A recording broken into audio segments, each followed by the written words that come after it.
आता दुपारचे 12 वाजलेले आहेत आणि दुपारच्या 12 वाजता शेळ्या चरायला निघालेलं आहे.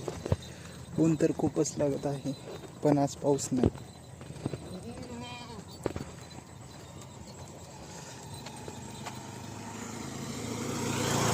हिचं नाव डुली आहे, हिचं नाव टिनी आहे आणि मधला आहे तो बोकुड आहे.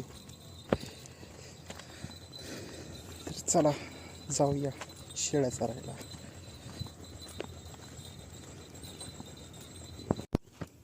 तशा चरताना तर लई भूक लागली त्यांना, पण इकडे तिकडे त्यांचा काही तोंड मारायचं जाय नाही.